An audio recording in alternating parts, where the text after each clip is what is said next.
Acharya ji. Om Sadashivasamarambam Shankaracharya Shankaracharya Madhvacharya Madhvacharya Vande Guru Vande Guru Parampara Om Sahana Om Bhavatu Sahana Sahanavatu Bhunaktu Saha Sahanavatu Veeryam Sahaveer Karavavahem Tejasvinavadhitamastु Tejasvinavadhitamastु Om Shanti, Om Shanti, Shanti Shanti. Shanti. So we will chant the 33rd and 34th verse, so chapter 6. We have completed 33 already, but we'll just chant it anyway. Arjuna Uvacha Arjuna Uvacha Yoyam Yogastvaya Proktaha Yoyam Yogastvaya Proktaha Samyena Madhusudhana Samyena Madhusudana Etasyaham na pashyami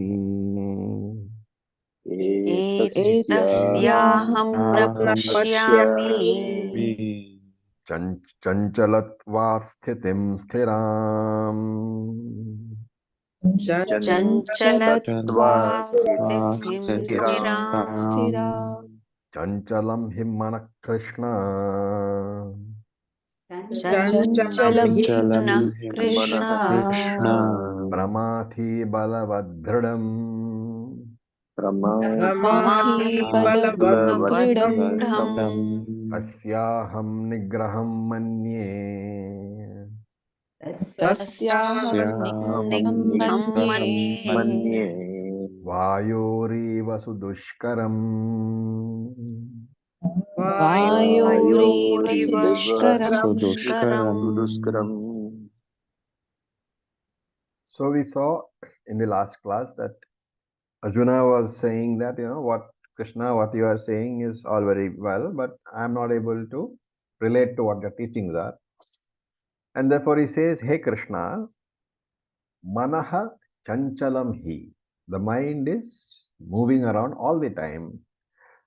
And not only that, pramathi, it is very turbulent. Balavat dhridam, it is very powerful and it is very firm. Therefore, tasya nigraham, its restraint, sudushkaram, is very difficult. And he adds aham manye, I consider.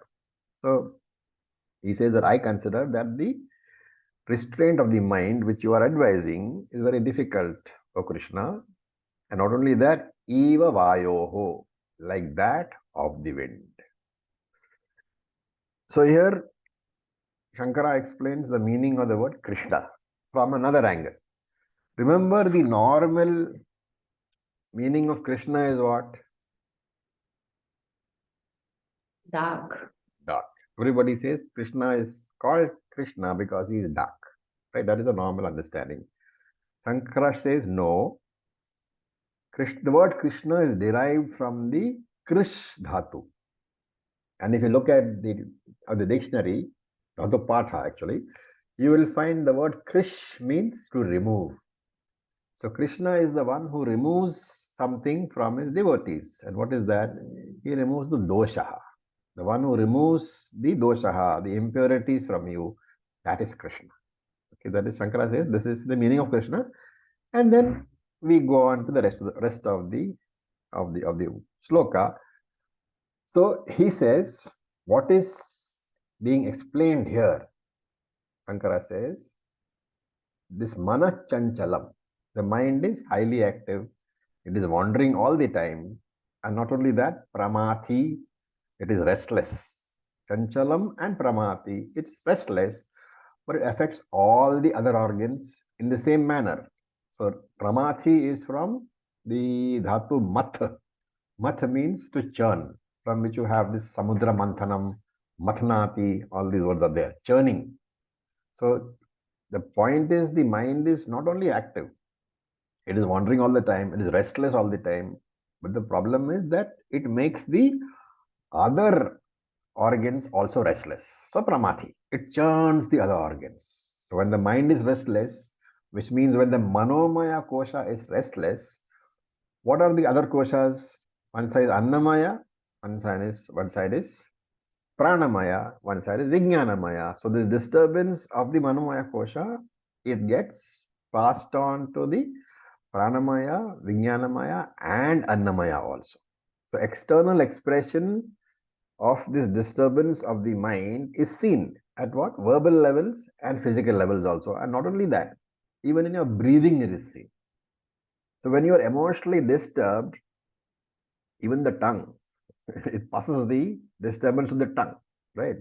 Because a lot of people, what happens when they are disturbed, they either talk too much or eat too much.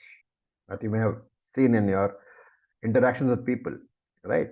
And not only that, when there are some other people who, when they are disturbed, they don't need somebody else to talk to. They mutter to themselves, they talk to themselves. And therefore, the disturbance of the mind, it affects not just the vakendriyam, it affects the other indriyams also. And that is why, ladies have this instinctive understanding that if you are talking to a lady and she wants to be sure whether you are listening to her or not, what does she do?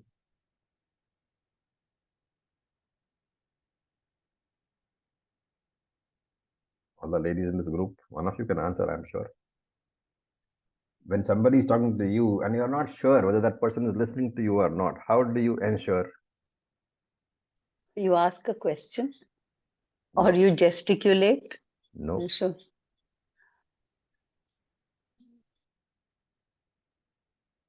You're not thinking. You generally... Random, completely random.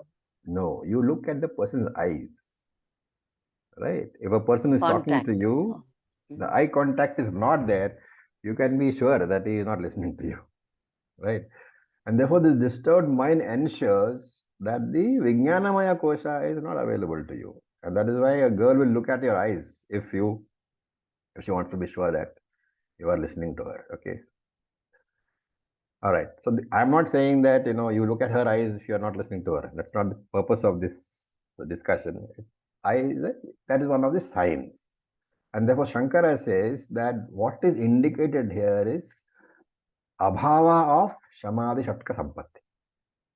That this disturbance means that Samadhi Shatka Sampatti is not there. Okay. And this disturbance was indicated earlier also by Arjuna, where Gandivam Samsrute Hastat Vakchaiva Paridahyate Nacha Shaknoyam Avasthatum Brahmati Vachame Manaha, he said in the first chapter. And again he said, Nahi Prapashyami Mama Panudyad Yachoka Muchoshanam Indriyanam Avapya Bhuma Vasapatna Mriddam Rajyam Suranam Api Chadipatyam. All first chapter, second chapter, he indicated that his mind was not available to him. And because of that, all the disturbances are there. And that is what now he's saying again, that Balavat, this disturbance is so powerful because, when we worry, being intelligent people and being at least having some amount of Shastra in your mind, you know that Shastram has told you that worrying is a futile activity. But even then, the mind continues to worry. It cannot be controlled. So Manomaya Kosha continues to overpower the Vijnanamaya Kosha, right? And this you can see when driving also. You are driving, there's a light in front of you, and you know the car in front of you cannot move, and yet you honk at the car in front of you, right? So the point is that you can tell yourself all that you want. I am Nitya Muktaha, I am Nirvikara Atmaha, I am Sarvagataha, all that you can say. But in the face of some problem, your mind continues to worry. And therefore, Dhrudam, that mind is very firm in its determination to bother me, in its determination to be restless.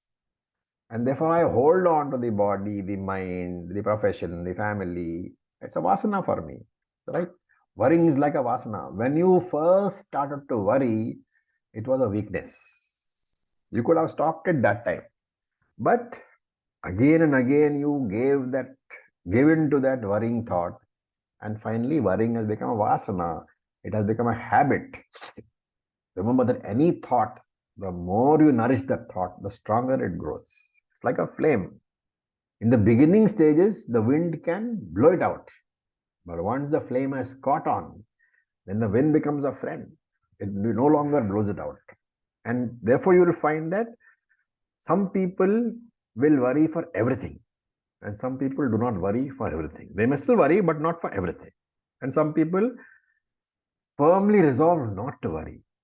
What is the difference? The difference is in the mind. The more disciplined the mind is, the less you will and let it worry. The mind has a natural tendency to worry, right? But like any habit, this vasana is an acquired habit. And any habit can be changed by reorienting the mind. And therefore, you can change the habit of worrying also by reorienting the mind. It requires a lot of structured initiative, a lot of planning, a lot of implementation, a lot of time. And in Shastra, they call it vasana kshayaha, the destruction of the vasanas, the reorientation of the mindset. It requires time, and until that much time and effort is given, it will not change. And therefore, dridam, it is very powerful. And he says, tasya nigraham sudushkaram, right? Nigraham is restraint.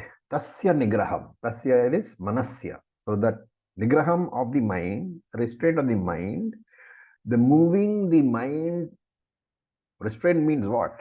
Moving the mind from its habitual worrying response thought.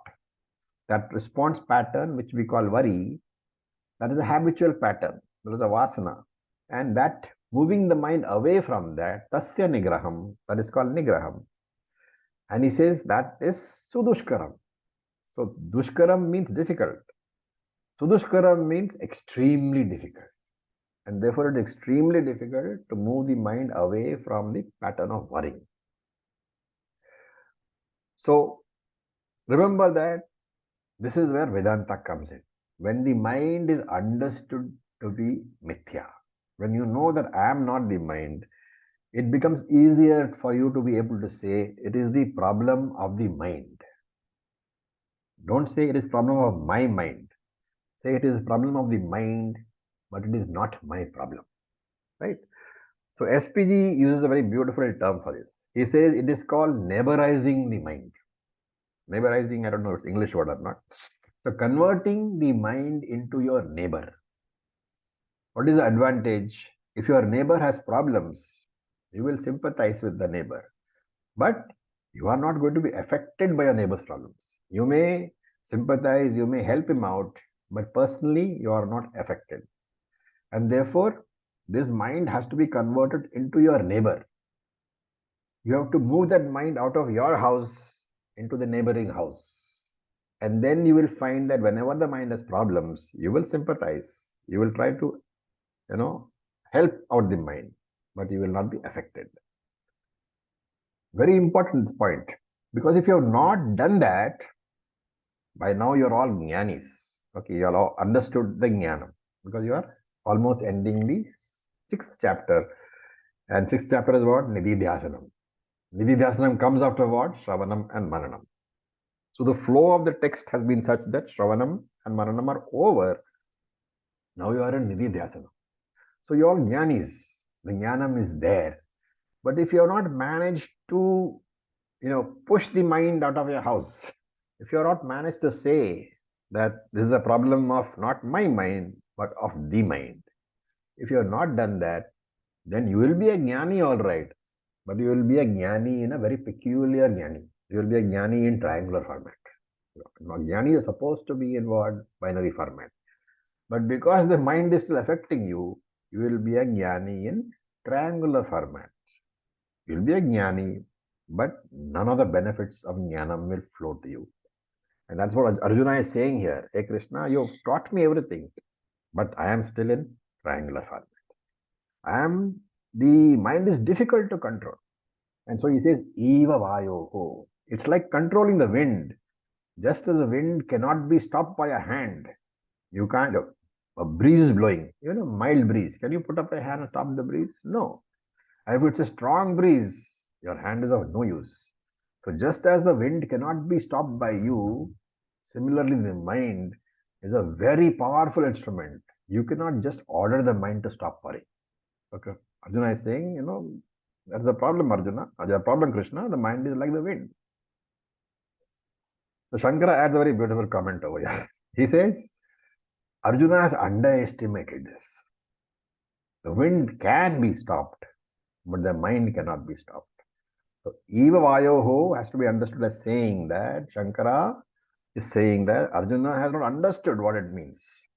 Arjuna has not understood that the mind is much more powerful than the wind. The word Eva Vayoho, like the wind, is not correct. The wind can indeed be stopped by building a wall, but the mind cannot be stopped. And this is the meaning to be given over here. Now, having done that, we come to Krishna's answer. So we will read the 35th verse. Shri Bhagavan Vacha Shri Bhagavan Asamshayam Mahabaho Samshayam Mahabaho Manodurnigraham Chalam Manodurnigraham Chalam Abhyasena tu Kaunteya Abhyasena Kaunteya Vairagyena cha grihyate. Vairagyena Chate. Okay. So, Sri Bhagavan Vacha, the Lord said, Hey Mahabaho, hey Arjuna, the man with powerful hands, Asamshayam Manaha Chanchalam. Asamshayam, without any doubt at all, you can say that Manaha Chanchalam, mind is restless, and Durnigraham, it is difficult to control. However, Grihyate Vairagyena Abhyasena. However, the mind can be controlled through Vairagyam. Grihyate is controlled, grasped. Mind can be grasped, can be controlled through Vairagyam and Abhyasam, through practice. Hey Kaunteya, O son of Kunti, it is possible to control the mind. So verses 33 and 34, they pointed out the problem of Vikshepa, of the mind. And the next three verses, 35, 36, 37, 38, 39, 5 verses, Krishna is going to address the problem of Vikshepa. So Vikshepa Pariharaha, the remedy for Vikshepa. He points out that this Vikshepa is not a unique problem. It's not unique to Arjuna or unique to me or unique to you. It's a universal one. And the very fact, of course, that Shastra is discussing it is pointing out that it is universal. Because had it been only your problem, then Shastra need not talk about it at all, right? So if, when I have a cold, only I am upset, right?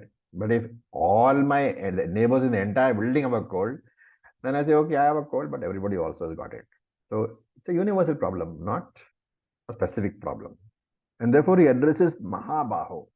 Hey Arjuna, you are a strong person. You are powerful enough to conquer all the external enemies. But you don't seem to have the strength to handle your own mind. And therefore, you have to develop that strength. But even while doing that, you must correctly estimate the strength of an enemy. Hence, asamshayam. What you say is definitely true. There is no doubt at all that manaha durnigraham chalam, that mind is not easily manageable, durnigraham. chalam, it moves around all the time, right? It is not possible to easily manage it, but it is not impossible to handle it. Now, here comes a very important point. We talk about FIR, right? We have talked about FIR. All of us know what FIR is. So every one of us must understand FIR is an attempt to control the mind. The mind is anatma. Any anatma, whether it is the body or the mind, can never be 100% under my control, because three gunas, Maya, they cannot be under your control 100%. And therefore, as a Vedantic student, I have to very clearly understand I can never have 100% control over my body or my mind. The aim of Vedantic study cannot be the elimination of FIR at all. It can only be to reduce the FIR. So there is a book, there is a text called Niti Shatakam by a great Acharya called Bhartrahari. So he talks about Jnanam and Jnananishtha. Right? So there is Jnanam and there is Jnananishtha.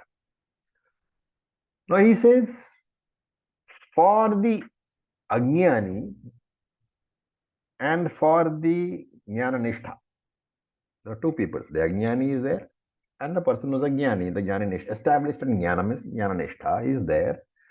They have mind, but the quality of their mind is different. And he says the Ajnani's mind is like a wet clay ball, and the Jnani's mind is like a rubber ball. When dropped, both will fall. What is the difference? The clay ball, after falling, remains on the ground. The rubber ball also falls, but it bounces back. Okay. So that is the difference between the Jnani's mind and the Ajnani's mind. One falls, doesn't come back. One falls, but bounces back. Okay, now one more important thing over here.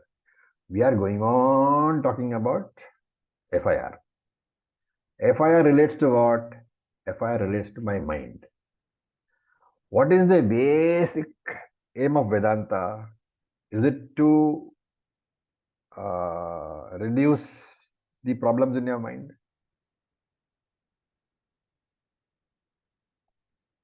The basic. It is to say that I am Brahman. I'm beyond the mind. Right, very good. So the basic aim of Vedanta, which means my basic objective of studying, is to claim that I am not the mind. My Vedanta is not having the primary purpose of improving my mind, which is what is meant by FIR reduction. My main purpose is claiming I am not the mind. That is my basic idea. And therefore, stick as a Vedantic, stick to the basic purpose of your work, which is what? Claiming that you are not the mind, claiming that you are Brahman. I am not the body, I am not the mind. At the same time, let FIR reduction continue. Right? FIR reduction should be a side business. I think it's called moonlighting. You have some main work, maybe you're a techie, that's your main work. In the evening, you sell toys at the store. That is moonlighting, side work, side business. So FIR reduction should be your moonlighting, should be a side business. Your main objective is claiming that you are not the mind. That a Vedantic student should never forget. FIR reduction is good, but your main purpose is to understand that you are not the mind, for which FIR needs to be reduced. And here, therefore, Arjuna says, Mano Durnigraham Chalam. It is not easily manageable. But Krishna says, if you are willing to adopt proper methods, it is possible. So, Mano Nigraha Upayaha, it is called. The methods to achieve Mano Nigraham. What are they? There are only two methods. Patanjali also says, Abhyasa Vairagyabhyam tat siddhihi. It is possible only through abhyasa and vairagya. Krishna also says, abhyasena tu kaunteya, vairagyena cha grihyate. So, abhyasena tu kaunteya, hey Krishna, hey Arjuna, hey Mahabaho, your strong external arms are of no use to you. You need internal arms. We should note that both Patanjali as well as Krishna use the same sequence. First Abhyasa, then Vairagya. It is not Vairagya and Abhyasa. It is first Abhyasa, practice, and then Vairagya. So Shankara gives two meanings to Abhyasa. What are they? He says, Abhyasa can be the Abhyasa of Viveka and can be the Abhyasa of Upasana. So Abhyasa is Viveka Abhyasa as well as Upasana Abhyasa. Practice of discrimination as well as practice of meditation, Upasana. So Viveka Abhyasa. Mind will always focus upon something without any distraction. Mind has the capacity to focus. If the object of your focus is interesting enough to you, and if it is of interest to you. For example, you are seeing, a very interesting movie. If the movie is interesting enough, you will find that there is no hunger, there is no thirst, you are deaf also. You are a nirvikalpa samadhi until the movie is over. So everybody has concentration. For somebody, it is a movie. For another person, it is IPL. For another person, it is football. And therefore, if you have interest in a particular field, you will find that the capacity of the mind to focus on that can be easily developed. And therefore, what is solution? Develop interest in that particular object of knowledge. How? By knowing its value. You can develop interest only if you know that that particular thing will benefit you. And therefore, concentration, the development of concentration requires the understanding of the value of that concentration in our lives. And trying to understand this value is called Viveka Abhyasaha. The listening to various scriptures, the reading about them, talking about them, sharing Nitya Nitya Vastu, or developing healthy thinking patterns by knowing about Dharma, by knowing about Moksha, by knowing that Ishvara is the only worthwhile thing depending upon, understanding that concentration is the key to a better life. And also knowing that if I depend upon any other factors apart from Ishvara, then there is a risk of failure. So first, you have to understand that there is a dependence on Ishvara, and then you have to understand that that Ishvara is not different from me. Therefore, ultimately, it is a movement from world dependence to Ishvara dependence to self-dependence. When you know that Ishvara is not different from you, you have arrived at self-dependence, right? Self-dependence means depending upon yourself as Ishvara, not depending upon yourself as Jiva. When you are depending upon yourself as Jiva, you are dependent upon the world to make you happy. And therefore, that is the first step, world dependence. Then you replace the world with Ishvara, because Ishvara is more dependable than the world. Then you replace your Ishvara with yourself. The two selves are different. The first is the Jiva self, the second is the Paramatma self. And therefore, you will find that whenever you, supposing, for example, you examine your previous life. Let us say some situation where you were disappointed or where you were unhappy. You examine that situation properly, you will find that the disappointment or the sorrow or the unhappiness rested on one thing. What is that? You depended upon something on which you should not have depended. And that something, it failed you. What you thought that person or that object should have given you, that was not really forthcoming. So the object of your dependence failed you, and that is why you have sorrow or you have disappointment. And therefore, the understanding of what is secure, what is strong, what is secure, what is not secure, what is strong and what is weak, that is a very important understanding. And this Ishvara dependence is therefore a habit which you can develop, for which you need concentration. And therefore, that concentration is a habit which you can develop. It's a healthy habit. A religious life is nothing but developing the habit of depending upon Ishvara. And this healthy habit will replace all unhealthy habits very easily. So Gita class addiction is a good addiction, right? It is an addiction, all right, but it is a healthy addiction. It is called Shubhavasana. Develop Shubhavasana. Shubhavasanas will enable you to drop Ashubhavasanas.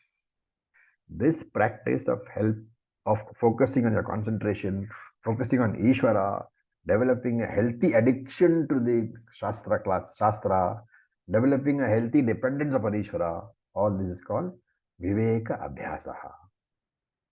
They are called Shubhavasanas. What are Ashubhavasanas? Depending upon people, emotionally depending upon people, upon things, or upon events for your satisfaction, for your happiness. It is Ashubhavasana. And be assured, if you depend upon a person, an event, or a thing for your happiness, you can be assured sooner or later you will have disaster. Emotional disaster is facing you. So let us not enter into that area at all. Let us not open ourselves up for emotional disaster. Don't depend on people, don't depend on things, don't depend on events for your happiness. Out of being happy, relate to them. But don't think something else outside you can make you happy. That understanding is Viveka Abhyasaha, Shubha Vasana. And with the practice of concentration, what should happen? I should be able to see the separation between me and my mind. I should be able to see that every thought, happy or unhappy, that thought is separate from me. It's a thought in my mind. I am not the thought. So the constant awareness that this thought is in my mind, but I am not the thought. This is the separation. And again and again and again, especially in times when the mind has disturbed thoughts, again and again the practice should be done that this thought is in my mind is disturbed, I am not disturbed. This thought is in my mind, I am not the mind, my mind is not disturbed. With every thought, if you can do this, this is what he is calling Abhyasa. And one very useful tool for this Abhyasa is Japa. Why is Japa important? Because in Japa, let us say that you are using the mantra Om Namah Shivaya, right? In Japa, you know Om Namah Shivaya is my current thought, but you also know that the next thought should be Om Namah Shivaya. Your next thought can be predicted by you. This is what is the special thing about Japa. Normally, you can never know or predict the next thought in your mind. But in Japa, that chain is broken. You can always know what the next thought is because that is the purpose of Japa. And that is why Japa is called Nitya Karma for everybody. For a Karma Yogi, for a Sannyasi, for a Grihastha, for a Vanaprastha. Japa is a Nitya Karma, should never be given up. And it is because of this Abhyasa, using this Japa, that we begin to have some understanding of the mind. And the moment the understanding of the mind comes, you begin to have some hold over the mind. And then you can decide which way the mind should move. The very beautiful part of this is that even distractions can be used as an object of meditation. We normally say that don't be distracted in meditation. But Shastra says, if a distracting thought comes, what does it say? Yatra yatra mano yati, tatra tatra samadhayaha. Whatever thought comes into your mind, it is fine. You can be in samadhi even in that thought. And we saw this. We saw this in Drishya Vivekaha. So, when a distraction comes, what is the way in which you can focus on the distraction as a meditative practice? Remember that ultimately Shastra says everything is Brahman. And in Drishya Viveka itself, we saw that everything consists of two aspects.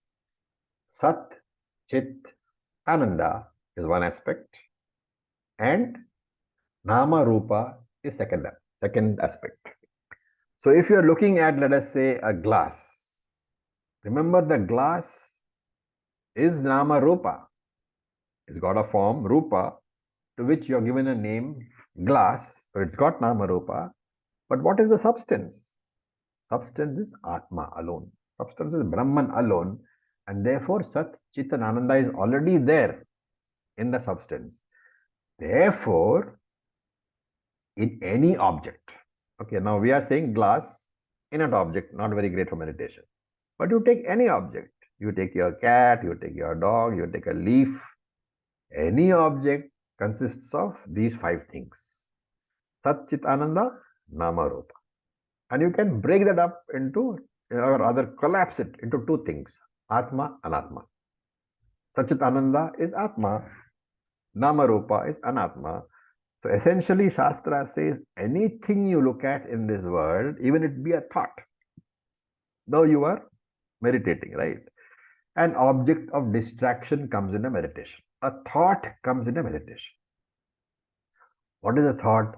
Thought also is Atma plus Anatma. What should you do? You should focus on the Atma part and disregard the Anatma part. And that way, whatever thought comes into your mind, you can understand that that thought is also basically only Brahman, basically only Atman. Forget about the Nama Rupa, which is the distraction part. Focus on the essence of the thought, which is Brahman.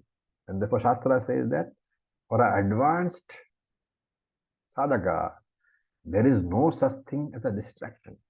Yatra yatra mano yati, tatra tatra samadhaya. Wherever the mind goes, whatever thought comes into the mind, that thought itself can be focused upon as samadhi. Samadhi is what? Understanding that there is Brahman there, nothing else is there. Okay. So, that is one part. Okay. That is a part which he called Viveka Abhyasa. Then Shankara says, there is also Upasana Abhyasa. What is Upasana Abhyasa? Is very clear. Choosing any Ishtadevata, may you practice Upasana. What is Upasana? Samana Pratyaya Avrattihi. The flow of thoughts of similar nature. Samana Pratyaya, similar nature. Avrattihi, having the thoughts or flow of thoughts. And in this case, since you have chosen Ishtadevata as your object of meditation, the thought should be only of Ishtadevata. It can be any thought, right, about the Ishtadevata. It can be the slokas, it can be the description, it can be the qualities, any thought, but all thought should be confined to Ishtadevata alone. And that is called Upasana Abhyasa. So you can have two of these. You can have the Abhyasa part of Viveka, which is what we described in great detail, or you can have the Abhyasa part of Upasana. Either way, it is okay. So what happens when you are doing Upasana Abhyasa? You can use any of the Dhyana slokas and then dwell upon the meaning of the Dhyana slokas. That itself is Upasana. That is Vairagya. That is that Abhyasa part of it. What is the second part? Second part is Vairagya. So Vairagyam is Vina Ragaha. giving up of the ragaha, giving up of the emotional attachment, giving up of the emotional dependence. That's freedom from attachment. Why do we say that? Because any object of your attachment will always occupy your mind. And how do I then give it up? I have to give it up by using viveka, the discriminative faculty which I have. I have to use that discriminative faculty and understand the real value of whatever is occupying my mind. So we give up not everything. We give up whatever does not have real value. The real is important. Whatever doesn't have real value, we give up. Giving up of things which do not have real value, that is called vairagya. So I often use the example. People say that a person who has no money is a useless person. So in this statement, he has no money, he is a useless person. There is a superimposition. That superimposition is adhyasa. Adhyasa is the unreal part. What is the unreal part? The uselessness is the unreal part. What is the correct statement? Having no money makes you what? A person with no money. It does not make you a useless person. The uselessness is a superimposition. So Viveka in this case is the understanding that this person has no money, and you drop the term useless from your dictionary when you talk about that person. So that is Vairagya. Another thing, another simple example, two examples for that matter. Money can make me happy. That itself is adhyasa. Money cannot give you happiness. Money can only make you a wealthy person. The happiness is being superimposed upon that. Similarly, what I said earlier, having no money is useless. That is also a very superfluous argument, because having no money just makes you a person without money. Okay. Also, there is another side of this. Having money will make me happiness. Give me happiness. So money is a great thing, is one adhyasa. And money is useless is another adhyasa. Right? So there is no point in becoming a beggar just because you think that money is useless. And therefore, vairagyam is the objectivity about something. Dropping that subjective adhyasa. Saying that money is useless is adhyasa, because money has certain uses. You can buy comforts with it. You can do transactions with it. You can have a comfortable life with it. For that purpose, money is there. But money can't buy you happiness. Money buying you happiness is adhyasa. Money is totally useless is also adhyasa. And therefore, vairagyam is understanding this objectively and dropping that subjectivity, that superimposition, that adhyasa. Because of the adhyasa, I give an artificial value to something, to an object, which is not really there in that object. So it is understanding that every object has a particular real value, and using my intellect, using my understanding, trying to neutralize any superficial value which I have given to that object. And that's called a shobhana adhyasa. A value given to an object which is not really there. Dropping that value, that is called vairagya. So in his commentary on this verse, Shankara says, he defines vairagyam. He says, nama drishta drishta bhogeshu dosha darsana abhyasat vaitrishniyam.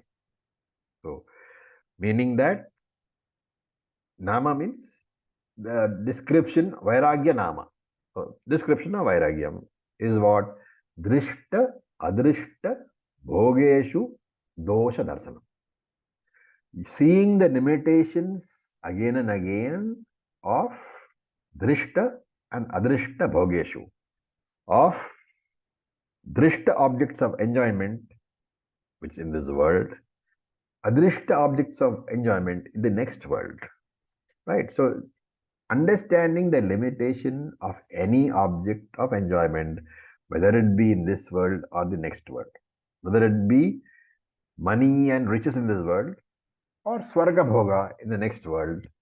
Again and again, Dosha Darshanam, seeing the limitations.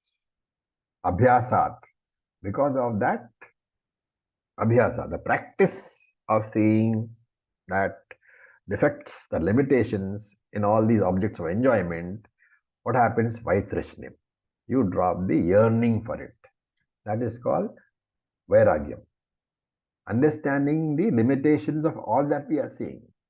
That means basically dropping the subjective valuation of anything and thus dropping the yearning, the craving for that object. That is called vairagya. I'll give you an example. You go to Chor Bazaar in Bombay, right? And there you see a nice bronze statue. And that fellow tells you that, yes, this is a, 400 years old or 500 years old and costs about 10,000 rupees. So you are an art collector. So you pay 10,000 rupees. You get that beautiful little object, which looks also very old. And then you take it home. You put it in your front room and you say it's an antique. Now, some months later or some weeks later, you have a friend who is a expert at antiques. So he comes and then you tell him this is my greatest achievement.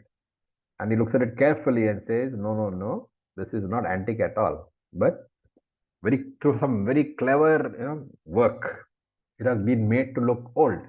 But it is just a very recent piece. What has happened now?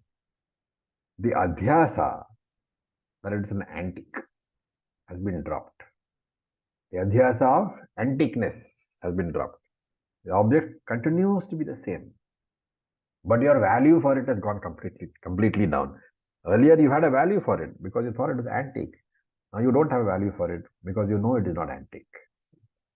What is the relevance of all the discussion? The relevance is that in our minds, there are memories of the past, certain events of the past. And on those memories, we have superimposed some adhyasa. That adhyasa is what? It is the potential to give us pain, arousal of negative thoughts. And Krishna is saying here that once you've established a certain degree of dispassion, vairagyam, this adhyasa loses its hold on you. And those objects which have a capacity to give me pain, or those memories which have a capacity to give me pain, you see them for what they really are because of the objectivity that your mind now has. And when you see them as they really are, they become devoid of emotional bondage. They are no longer capable of giving you pain. This is what Shankara means by saying dosha darshana abhyasat. Because of the continuous practice of looking at the limitations of objects, what are you doing? You are bringing about some change in your thinking, in your cognition. Your mind is being released from the hold of the past, from the stranglehold of the past. Your mind is being released. So remember, in Tattvabodha, we said Viveka, Vairagya, Shatka Sampattihi, Mukshutvam. Right? This was the order. What does the order indicate? Between Viveka and Vairagyam, there is a connection. What is that? A Karana Karya Sambandha. One is the cause, one is the effect. Viveka is the Karanam for Vairagyam. And again, between Viveka Vairagyam taken together and Shatka Sampattihi, between Viveka Vairagyam and Shatka Sampattihi, the same connection is there. Karana Karya Sambandha.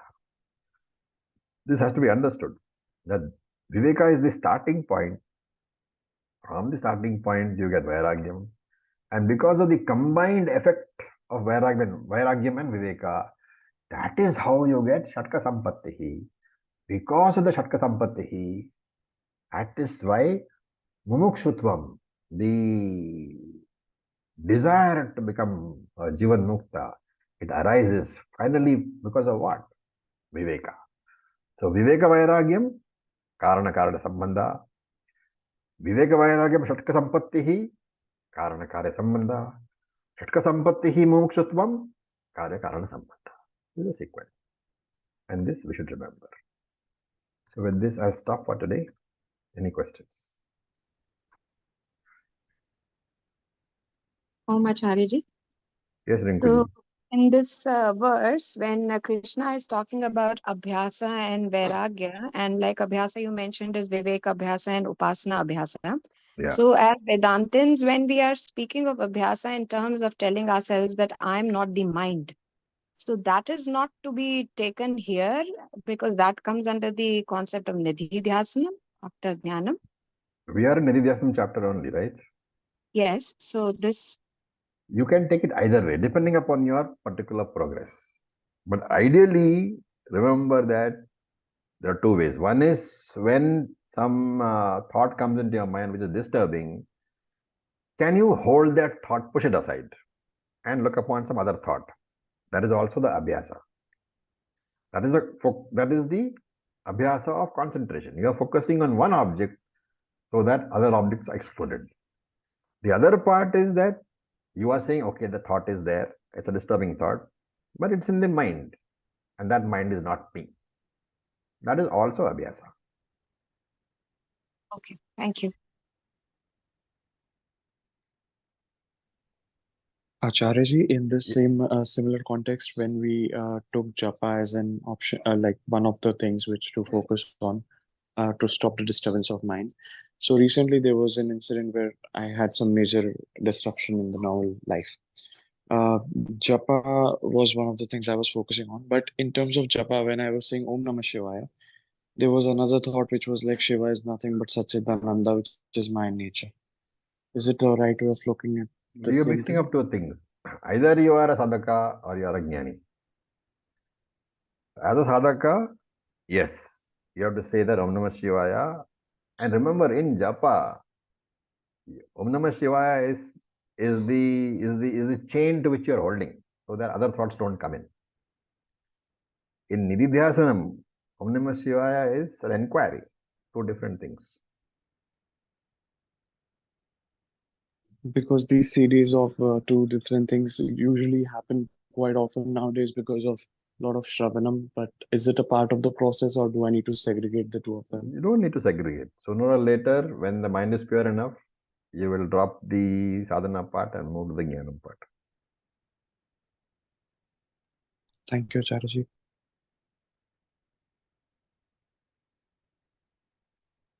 Okay, so with this, we'll stop for today. Thank you for your patience. Om Purnamadav Purnamidam Purnat Purnamudachyate Purnasya Purnamadaya Purnam Eva Vasishyate. Om Shanti Shanti Shanti. Om Tat Sat. Om Namah Om Shivaya. Tat Sat. Thank you for your Om Namah patience. Shivaya. Om.